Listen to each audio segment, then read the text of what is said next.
Esta historia comienza en la década del 60, década de revolución cultural y política, del Flower Power a la revolución cubana, de la guerra de Vietnam a la dictadura en Brasil, del Mayo francés a la creación del MLN Tupamaros y de la masificación de la televisión hasta el ascenso y la muerte del Che.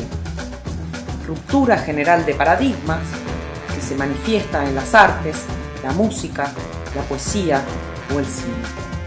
La década del 60, entonces, parece estar signada por la experimentalidad llamada a generar el cambio, la respuesta a una sociedad latinoamericana que se veía a sí misma anquilosada bajo el imperialismo y la cultura postcolonial, en busca de su liberación e identidad. En este contexto de insurgencia, afloran al terreno de la poesía en el Uruguay dos líneas estéticas que Luis Bravo consigna de poéticas comunicantes y poéticas disidentes. Mientras que la primera apunta a una referencialidad explícita que acompañe a la revolución social desde la palabra y cuya voz más representativa fue la de Mario Benedetti, la segunda trabaja con un estilo vanguardista de experimentación, donde la crítica estará puesta en el aspecto formal. Aunque ambas tendencias contengan un fuerte tono político, este es de muy diferente índole. En las poéticas comunicantes, el elemento estético es soslayado en favor del comunicativo y del referente, presentado de forma sencillista y coloquialista. En las disidentes también hay una contestación a la historia, pero enfatizando el artefacto y sus operaciones de construcción como crítica de las ideologías y de las instituciones. Es en esta última línea cuando Clemente Padín comienza su trabajo dentro del arte conceptual o inobjetal, como llamó a sus manifiestos de inicios de la década del 70, siguiendo el imperativo de Mayakovsky: no hay arte revolucionario, sino forma revolucionaria.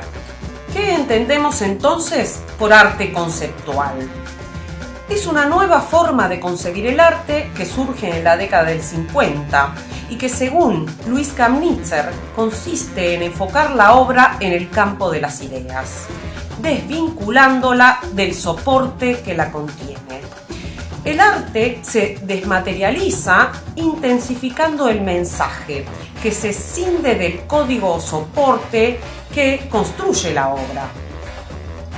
Por ejemplo, el músico John Cage ejecuta una pieza ante el público de 4 minutos, donde el artista se coloca ante el piano sin tocarlo, para que el público perciba justamente el silencio como parte esencial de la música. La obra se transforma en un arte en acción, donde se soslaya la importancia del producto final y el énfasis es puesto en el proceso de creación o en los significados y conceptos que se generan en la interacción con el público proyectados por la acción. Este giro conceptual, anticipado ya en el urinario fuente enviado por Duchamp a Nueva York, no solamente cuestiona la pertinencia y el papel de las instituciones artísticas como el museo o el concurso, sino que se erige en contra de la mercantilización de la obra como objeto de compra y venta y su consecuente cosificación.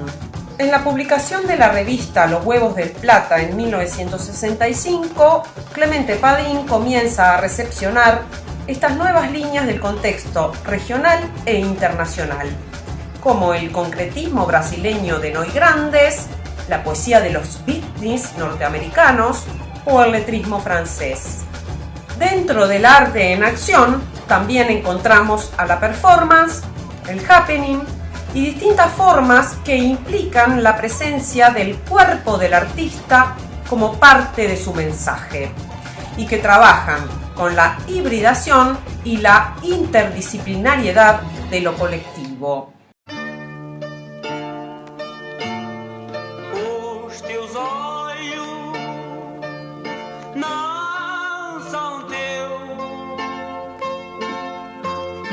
São duas María. En el año 2010, el archivo Clemente Padín, gracias al apoyo de Red de Conceptualismos del Sur y del Museo Nacional del Centro de Arte Reina Sofía de Madrid, se incorpora al Archivo General de la Universidad de la República. En él se recoge todo lo que Padín almacenó durante casi 5 décadas de actividad, tanto de su trabajo como de otros artistas internacionales. El archivo Clemente propone una doble aproximación a este riquísimo acervo.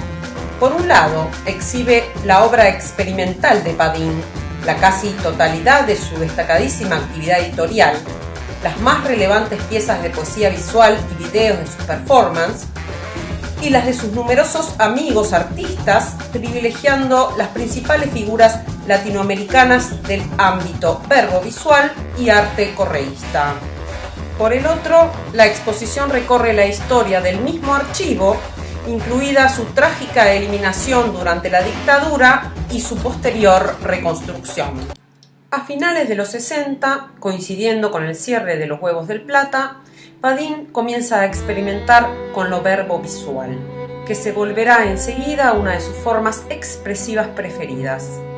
Al poco tiempo, Padín se volverá una de las figuras latinoamericanas más destacadas del movimiento internacional de artistas que utilizan imagen y palabra. Durante décadas opera entre poesía concreta y visual, incluso desarrollando en 1971 la poesía inobjetal, donde la acción debería sustituir los regulares signos de comunicación icónico verbal. Bueno, estos poemas visuales corresponden al periodo cuando se cierra la revista Los Huevos del Plata y comenzamos a trabajar con una nueva publicación que se llamó O10, que fue completamente verbal y experimental. Ahí comenzamos a trabajar con la poesía como si fuera un material de trabajo, en la cual intentábamos expresar, digamos, todo lo que podíamos hacer a través de la oralidad, pero de esta manera a través de la visualidad. Y como suponíamos de que el lenguaje verbal era un instrumento más de la dictadura para controlar a la gente, intentamos crear un tipo de poesía visual que no significara verbalmente nada, porque fue lo que ocurrió. Eran estos textos y simbologías que se hicieron, no solamente en Uruguay, sino en todas partes del mundo, digo, todo un periodo como 4 o 5 años hasta que fueron desapareciendo lentamente. Porque realmente la poesía sin significación tiene las patas completas. Pero bueno, quedaron como un testimonio de lo que fue la actividad militante del artista de la cultura hegemónica del Estado, en este caso. En cuanto a la desestabilización del significado a través del uso puramente visual del signo, Martín Palacio Gamboa reflexiona que, desde lo signográfico, Padín promueve una heterogeneidad y una diseminación que develan un sentido celebratorio de lo contingente ante un nuevo pragmatismo que desde el campo de las ciencias sociales y su reorganización en función del mercado y la coyuntura política represiva predictatorial, supo atrincherarse en el lenguaje para despotenciar sus aspectos críticos y ficcionantes en función de su manipulación serial y abstractiva.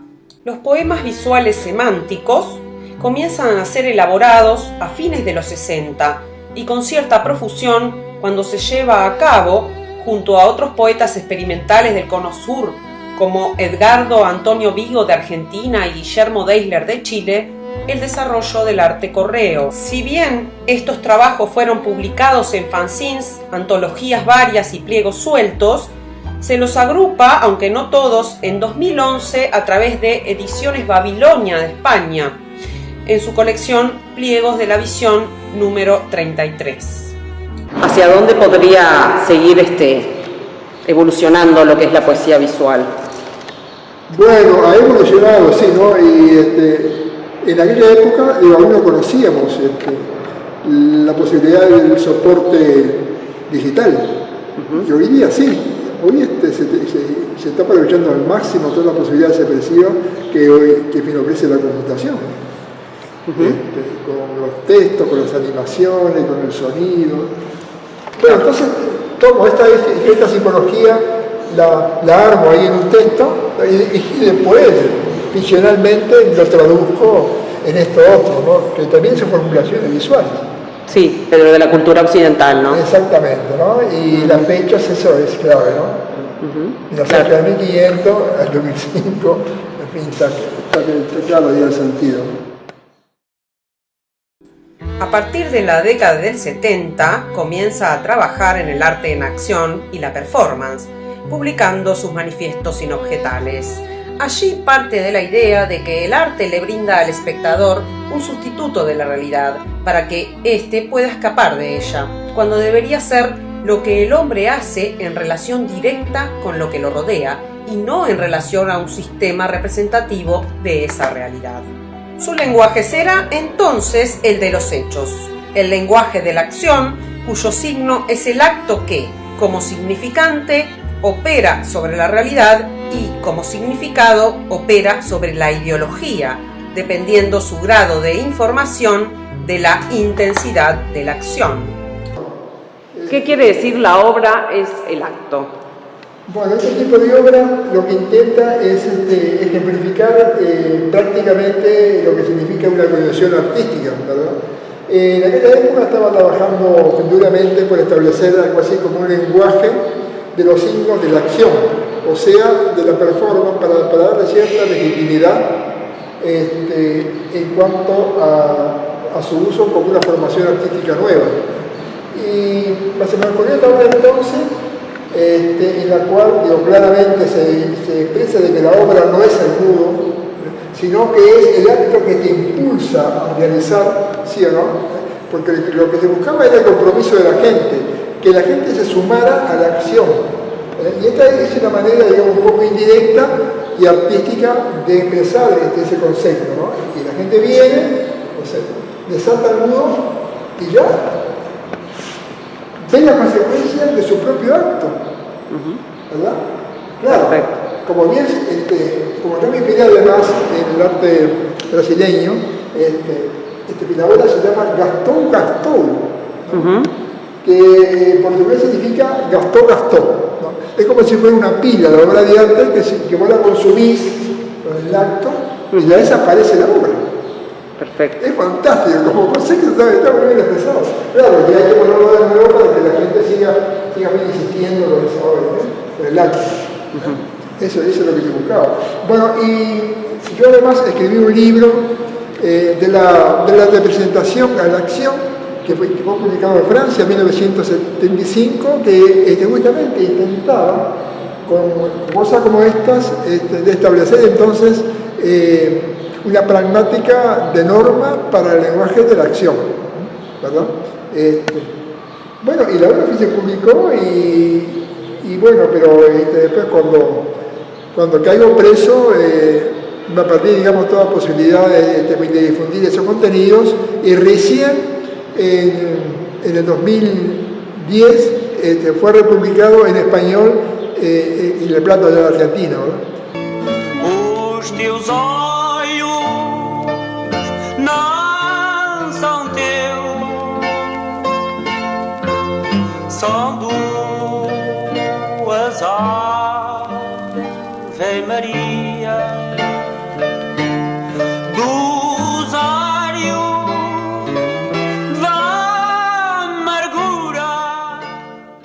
Comencé a trabajar en la performance en 1970, o sea, ya hace más de 50 años, con un trabajo que hice en el hall de la universidad, que si hoy yo fuera a juzgar, no puedo decir que sea una performance, sino que era simplemente una formulación de movimiento que pudiera ser algo así como un acertijo verbo y voco visual, ¿no? Porque comprendía mucha poesía, mucho texto, mucha visualidad en letras y palabras. Pero bueno, después fue evolucionando, entonces llegó ya a lo que se conoce como una performance clásica, ¿verdad? Que es es un arte escénico, con sus tres estamentos, el escenario, el actuante y el público, digamos. Entonces ahí hay una interrelación, un tipo de trabajo que performa de panza desarrollante intentando expresar algo, ¿no?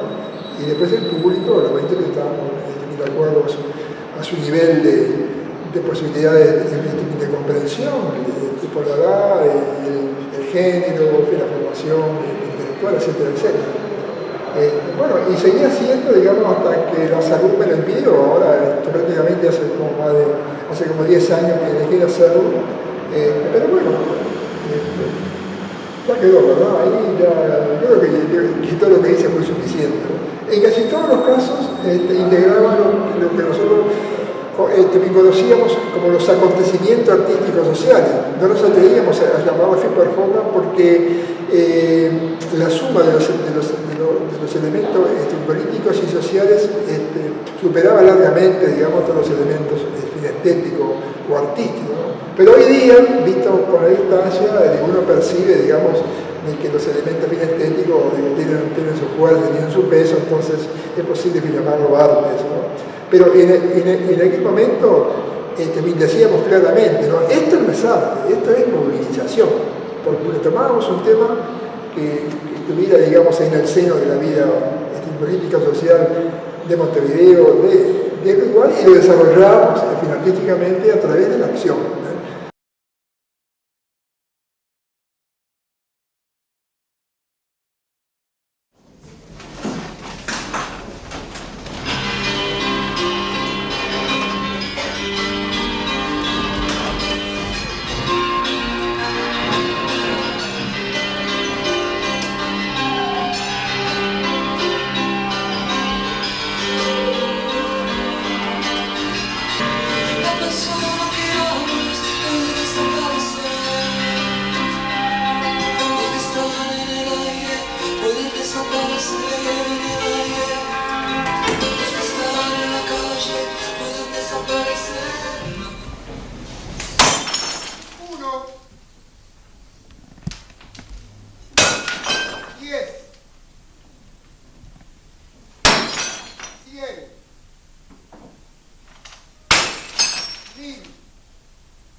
Cientos y cientos de miles de desaparecidos políticos en toda América Latina.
Es importante señalar en la obra de Padín los atributos que lo inscriben en la neovanguardia sesentista, su cosmopolitismo y dimensión política.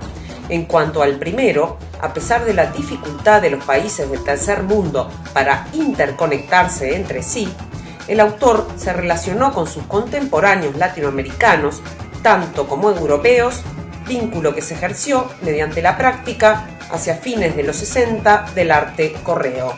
Desde la fundación de la revista Obun en 1969, se integra a este movimiento gestando en 1974 el Festival de la Postal Creativa. El movimiento consistía en el intercambio y la coparticipación de artistas de todo el mundo a través de obras enviadas mediante el correo. Es una apuesta sin fines de lucro y con objetivos políticos concretos que asimismo pretende sustraer las obras del mercado y por ende del fetichismo de la mercancía. En 1983, Padín, junto a Niterói Argañarás y Antonio Ladra, arma la exposición de arte correo 1 de mayo, realizada por la naciente Asociación Uruguaya de Artistas Postales, que al poco tiempo publicará su boletín Participación.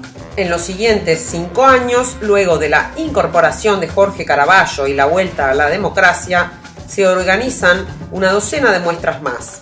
En el subte se presenta una mínima selección de piezas de No al Fondo Monetario Internacional, muestra de 1986.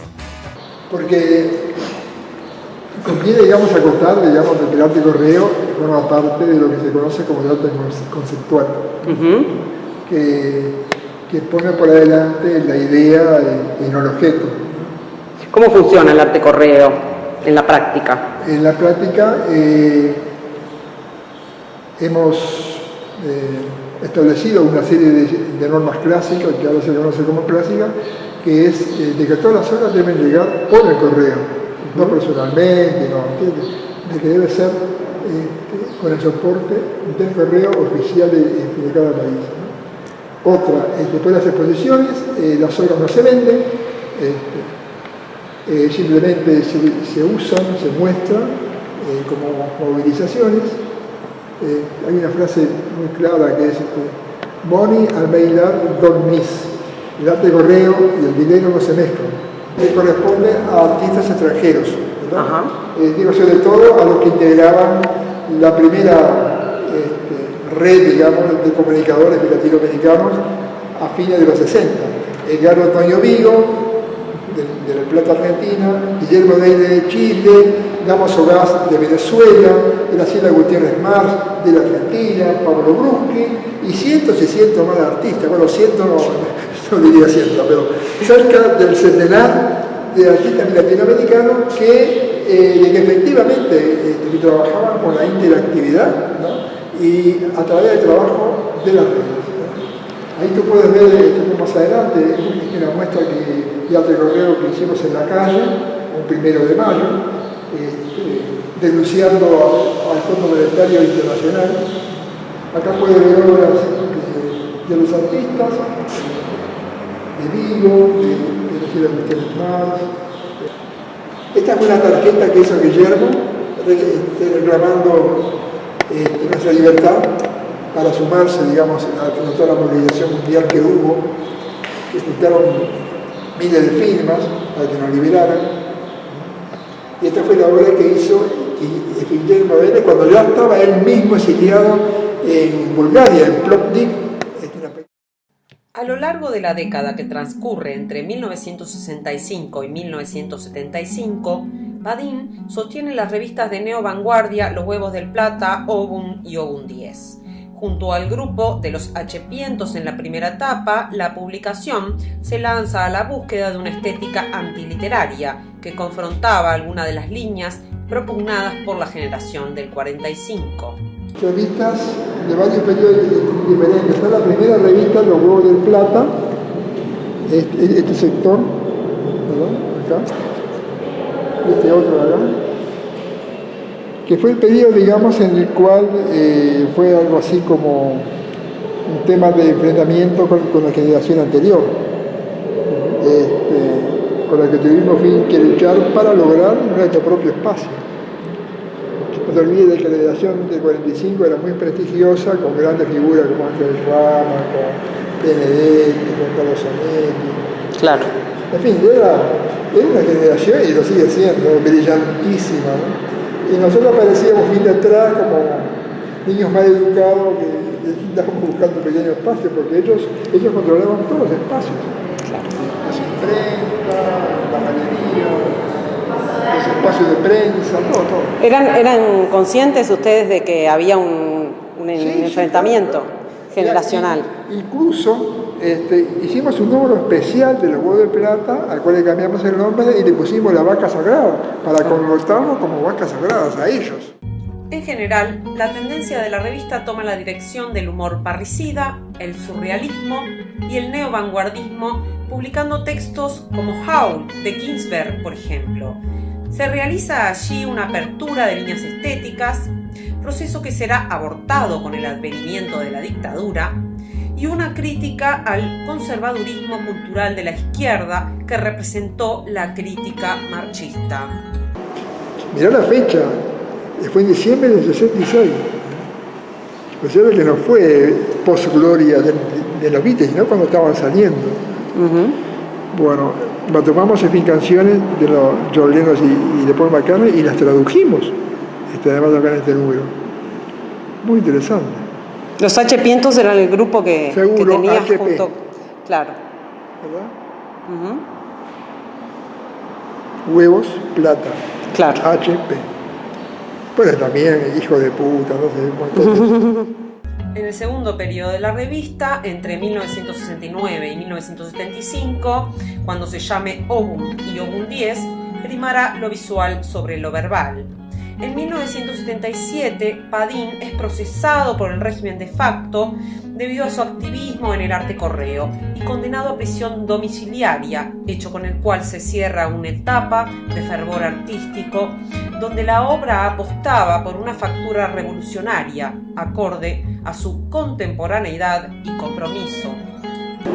Bueno, este cuadernillo, cuando fui condenado por el delito de escarnio, de vilipendio a la moral de las Fuerzas Armadas, esta fue indicada como la prueba número 2 de que había cometido ese delito.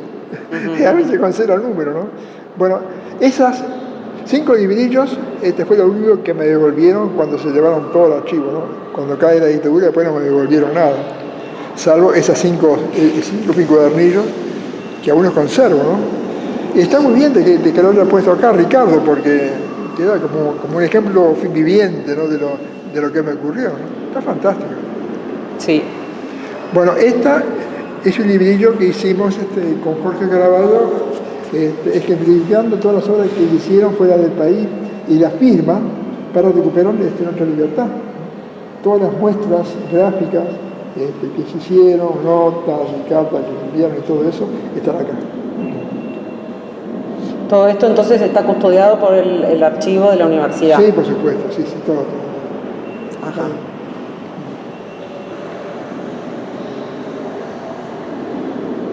Por la revista Obum 10, que fue la continuación de los Huevos de Plata. Acá ya prácticamente se redujo muchísimo porque pasamos de la poesía versificada o tradicional a la poesía experimental, ¿no? Ajá, claro. Ya, entonces hubo un cambio muy grande y quedé prácticamente... Obum 10, ¿cuándo se empieza a publicar? Bueno, en el 69. 69. Y son 10 números y hasta el 71 aproximadamente. Y después en la dictadura me vi en la necesidad de contar con medio, entonces saco Obum. Saco el 10 y dijo Obum, ¿no?